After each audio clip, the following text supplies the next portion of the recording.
Everyone எல்லாரும் எப்படி இருக்கீங்க? இன்றைக்கி நம்ம பாலாக் எப்படி பண்ணுறதுன்னு பார்க்கலாமா? பேர் வித்தியாசமாக இருக்குல்ல. இது ஆக்சுவல் பேர் வந்து ஹால்பிட் சாறு. இப்படி தான் எங்கள் ஊரில் இதை கூப்பிடுவாங்க.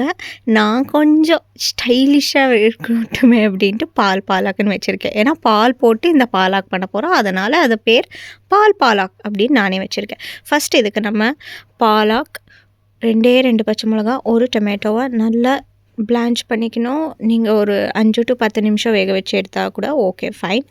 அதுக்கப்புறம் கொஞ்சமாக ஆயில் போட்டு 1 வெங்காயம், பூண்டு, காஞ்ச மிளகா எல்லாமே போட்டு நல்லா தாளிச்சிட்டு சாம்பார் தூள் போட்டு கொஞ்சம் மிக்ஸ் பண்ணிக்கணும். அது ஒரு 2 மினிட்ஸ் ஆனதுக்கப்புறம் நம்ம வேக வச்சுருந்த பாலாக், டொமேட்டோ, பச்சை மிளகாவை மிக்சியில் அப்படின்ட்டு நல்லா மசிச்சுட்டு இதுக்கு எடுத்து போட்டுட்டு தேவையான அளவு உப்பு போட்டு நல்லா கொதிக்க விடணும்.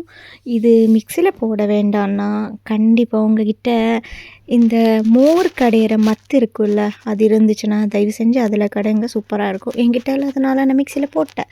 அதுக்கப்புறம் பால், நான் இங்கே 1 கிளாஸ் பால் எடுத்திருக்கேன். உங்களுக்கு பால் இன்னும் பிடிக்கும்னா கண்டிப்பாக 2 கிளாஸ் இல்லைன்னா ஒரு 1.5 கிளாஸ் அந்த மாதிரி எடுத்துக்கலாம். என் ஹஸ்பண்டுக்கு பால் அவ்வளோவா பிடிக்காது, அதனால நான் 1 கிளாஸ் எடுத்திருக்கேன். எவ்வளோக்கு எவ்வளோ பால் போடுவோமோ அவ்வளோக்கு அவ்வளோ சூப்பராக இருக்கும். கூட பெஸ்ட் காம்பினேஷன் வந்து ராகி களி. நான் இன்றைக்கி சப்பாத்தி பண்ணியிருக்கேன். தேங்க்யூ ஸோ மச் ஃபார் வாட்சிங். வீடியோ பிடிச்சிருந்தா லைக் பண்ணுங்கள்.